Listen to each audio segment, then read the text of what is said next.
Start. Rolling.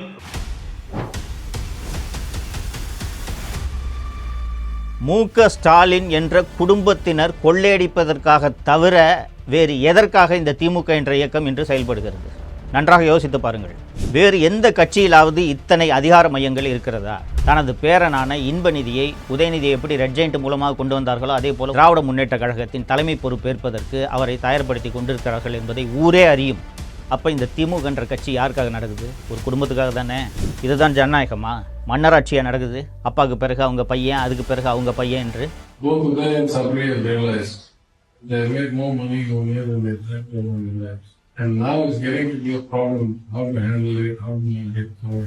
முதல் ஒரு வருடத்திலேயே மாப்பிள்ளை ஒரு 30,000 கோடி, மகன் ஒரு 30,000 கோடி சம்பாதித்து விட்டார்கள் என்று அந்த ஆடியோவில் தெளிவாக திரு தியாகராஜன் குறிப்பிட்டிருந்தார். அதன் காரணமாக அவரது நிதியமைச்சர் பதவியையும் அவர் இழந்தார். தமிழ் பெருங்குடி மக்கள் அத்தனை பேருக்கும் வணக்கம். இந்த 2026 சட்டப்பேரவை தேர்தல் என்றது எவ்வளோ முக்கியமான ஒரு தேர்தல்ன்றது நம்ம அத்தனை பேருக்குமே தெரியும்.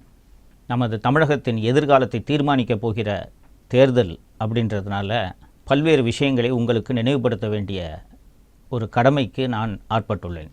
மக்களே, வழக்கமான தேர்தல் போல இந்த தேர்தலை எடுத்துக்கொள்ளாதீர்கள். தமிழகத்தை அடிமை தலையிலிருந்து, ஒரு குடும்பத்தின் ஆதிக்கத்திலிருந்து காப்பாற்ற வேண்டிய நெருக்கடியில் நடக்கக்கூடிய தேர்தல் தான் இந்த 2026 தேர்தல் என்பதை நீங்கள் மறந்துவிடக்கூடாது. மக்களே, திமுக ஆட்சி 2021 நடந்துக்கிட்டு இருக்கிறது பற்றி நீங்கள் தொடர்ந்து எல்லாருமே பார்த்துக்கிட்டு இருக்கீங்க, அனுபவிச்சுக்கிட்டு இருக்கீங்க. ஆனால் மீண்டும் இந்த ஆட்சி தொடர வேண்டுமா வேண்டாமா என்பதற்கான தேர்தல் தான் 2026 சட்டப்பேரவை தேர்தல். எந்த கட்சி ஆட்சிக்கு வர வேண்டும் என்பதை விட திமுக ஆட்சிக்கு வரக்கூடாது என்பதை உறுதி செய்ய வேண்டிய தேர்தலாக இந்த தேர்தல் இருப்பதனால்தான் சில விஷயங்களை நாம் தொடர்ந்து விவாதிக்க வேண்டியதாக இருக்கிறது. 1949ஆம் ஆண்டில் திமுகவை அறிஞர் அண்ணா மொழிப்போர் உள்ளிட்ட பல்வேறு மாநில உரிமை உள்ளிட்ட பல்வேறு விஷயங்களுக்காக தொடங்கினார் என்றது வரலாற்றில் பல்வேறு பேர் நீங்கள் படித்திருப்பீர்கள். அப்படி தொடங்கிய அந்த கொள்கைகளுக்காக, அந்த குறிக்கோள்களுக்காக, அந்த லட்சியங்களுக்காக இன்னைக்கு இருக்கக்கூடிய திமுக செயல்படுகிறதா என்பதை நீங்கள் அத்தனை பேரும் நினைவுபடுத்தி பார்க்க வேண்டும். பழசை நீங்கள் மறந்துடக்கூடாது அப்படின்றதுக்காக தான் சமீபத்தில் அவங்களே டாஸ்மாகில் திருடின காசெல்லாம் வச்சு பராசக்தின்னு ஒரு படத்தை எடுத்து ரிலீஸ் பண்ணாங்க. அந்த படத்தில் பார்த்தீங்கன்னா இந்தி திணிப்புக்கு எதிராக மாணவர்கள் மிகப்பெரிய ஒரு கிளர்ச்சியை ஏற்படுத்தி அந்த கிளர்ச்சியின் வாயிலாக உருவான இயக்கமாக திமுக உருவாகி அதன் மூலம் ஆட்சியை பிடித்ததாக அந்த படத்தில் காண்பித்திருப்பார்கள். அப்போது மொழி மீது மிக அதிகமான பற்று கொண்ட, மொழியின் மீது ஆர்வம் கொண்ட, மாநில உரிமைகளின் மீது ஆர்வம் கொண்ட ஒரு கட்சியாகத்தான் திமுக உருவானது. அப்படித்தானே இன்றைக்கு வரை இருக்க வேண்டும். திராவிட முன்னேற்ற கழக குடும்பத்தினர், குறிப்பாக மு.க. ஸ்டாலின் அவர்களின் குடும்பத்தினர், திராவிட முன்னேற்ற கழக தலைவர்களின் குடும்பத்தினர் பல்வேறு கல்வி நிலையங்களை நடத்தி கொண்டிருக்கிறார்கள் என்பது உங்கள் அத்தனை பேருக்கும் தெரியும். அந்த கல்வி நிலையங்களில் ஏதாவது ஒரு கல்வி நிலையத்தில் தமிழ் வழி கல்வி செயல்படுத்தப்பட்டு வருகிறதா, பின்பற்றப்பட்டு வருகிறதா என்பதை நீங்கள் கவனித்து பார்த்தீர்கள் என்றால் அந்த மொழியை வைத்து அரசியல் செய்து எப்படி ஆட்சியை பிடித்தார்கள் என்று உங்களுக்கு நன்றாக தெரியும். தோழர்களே, அறிஞர் அண்ணா எந்த லட்சியங்களுக்காக தொடங்கினாரோ அந்த லட்சியங்கள் எல்லாம் நீர்த்து போய் இன்றைக்கு இருக்கக்கூடிய திராவிட முன்னேற்ற கழகம் ஒரே ஒரு குடும்பத்திற்காக மட்டும்தான் இயங்குகிறது என்பதை நீங்கள் இந்த 5 ஆண்டுகளில் பார்த்திருப்பீர்கள்.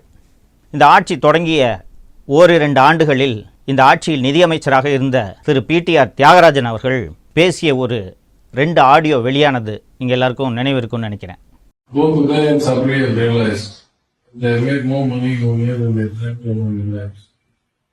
And now it's getting to be a problem how to handle it, how to make it, how to make it fair.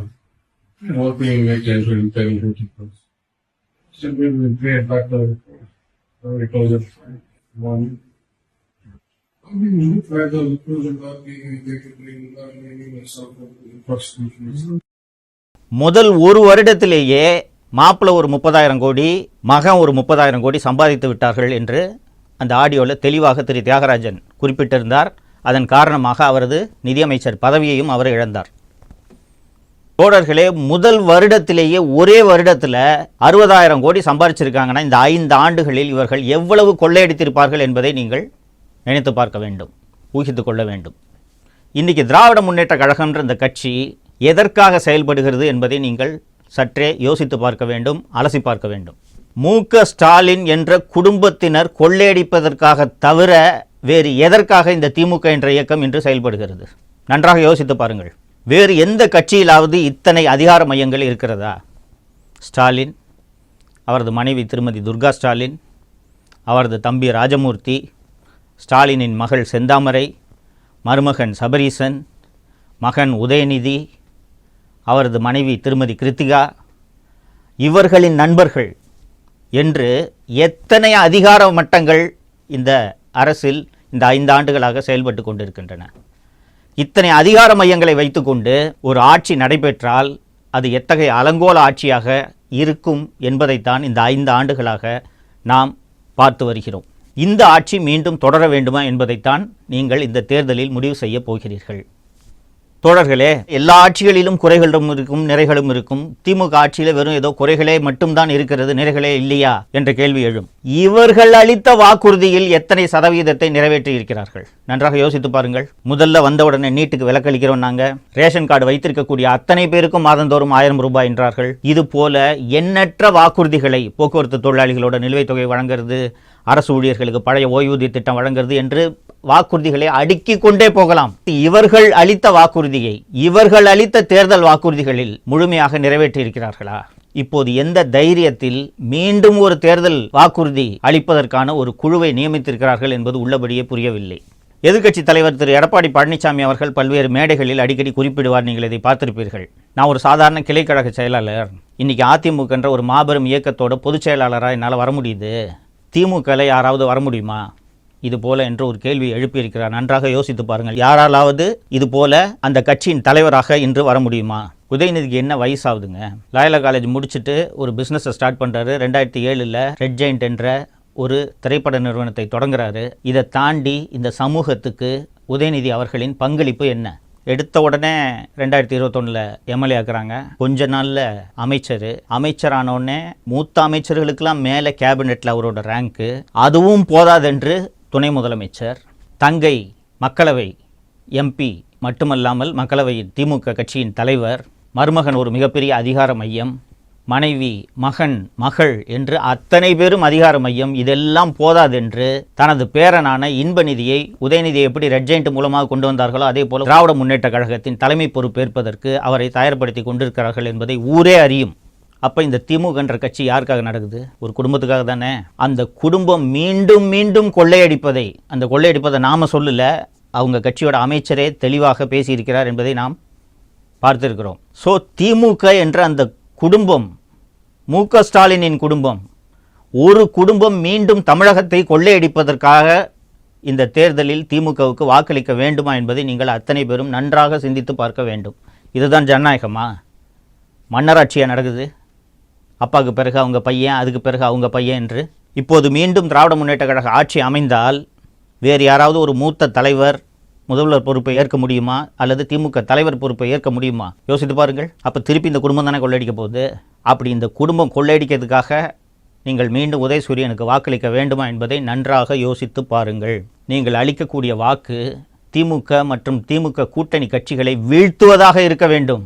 மாறாக ஒரு மாற்று சக்திக்கு வாக்களிக்கலாம் என்று நினைத்து வாக்களித்தால் மீண்டும் திமுக ஆட்சி தப்பித்தவறி கூட வந்துவிடக்கூடாது என்பதை நீங்கள் மனதில் வைத்து தேர்தல் நாளன்று முடிவெடுக்க வேண்டும் என்பதை அன்போடு கேட்டுக்கொள்கிறேன். இது நாம் மட்டும் இல்லை, நமது சந்ததியினரின் எதிர்காலம் பற்றிய ஒரு தேர்தல். நாளைக்கு நாம் மட்டும் இல்லாமல் நம்ம குழந்தைங்களும் நல்லா இருக்கணும்னு நீங்கள் நினச்சிங்கன்னா சரியான முடிவை இந்த தேர்தலில் நீங்கள் எடுப்பீர்கள் என்ற நம்பிக்கை எனக்கு இருக்கிறது. ஏன்னா திமுக அவரோட சந்ததியை உயர்த்துறதுக்காக அவர்கள் இந்த தேர்தலில் போட்டியிடுகிறார்கள். நாம் நமது சந்ததியை மனதில் வைத்து இந்த தேர்தலில் நல்ல முடிவை எடுக்க வேண்டும். தொடர்ந்து பேசுவோம். நன்றி. தமிழகத்தை காப்போம்.